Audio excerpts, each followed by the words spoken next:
Mes très chers frères et sœurs, notre prophète bien-aimé sallallahu alayhi wa sallam nous explique l'importance d'ordonner le bien et d'interdire le mal par cette métaphore. Ceux qui respectent les limites d'Allah et ceux qui les transgressent sont semblables à un groupe de gens qui, sur un bateau, tirent au sort. Certains se retrouvent sur la partie supérieure et les autres dans la partie inférieure. Quand ils puisent de l'eau pour boire, ceux qui se trouvent en dessous passent à côté de ceux qui se trouvent au-dessus et finissent par se dire « Et si nous faisions un trou dans notre partie, de sorte à ne pas déranger ceux qui sont au-dessus ?» Ainsi, si les gens d'en haut les laissent faire, tous périront, tandis que s'ils les en empêchent, tout le monde sera sauvé. Chers croyants, l'islam fut envoyé à l'homme afin de lui apporter le bonheur et la félicité, dans ce monde et dans l'au-delà. Acquérir le bonheur en ce monde n'est possible que dans la vie en société.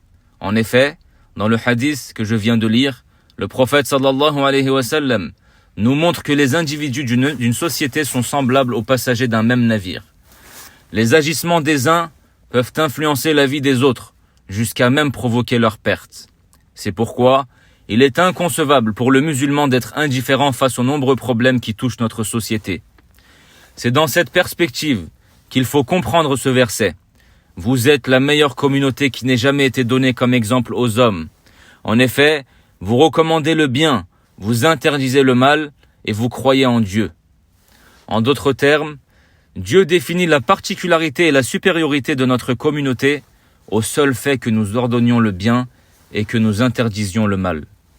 Chers musulmans, chaque musulman se doit de mobiliser tous les moyens qui sont à sa disposition pour mener à bien cette noble mission. Notre prophète bien-aimé nous dit à cet effet, celui qui, parmi vous, voit un mal, qu'il le change avec sa main.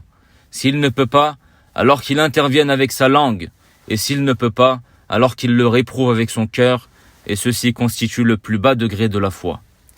J'aimerais attirer votre attention sur le fait qu'interdire le mal est une responsabilité qui incombe à chaque musulman, voyant le mal en question. Cependant, ordonner le bien et interdire le mal doit se faire selon une méthode convenable. Agir avec bienveillance et miséricorde plutôt que haine et animosité.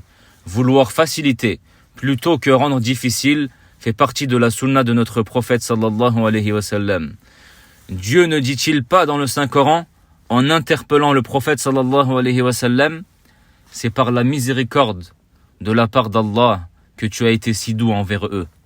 Mais si tu étais rude, au cœur dur, ils se seraient enfuis de ton entourage.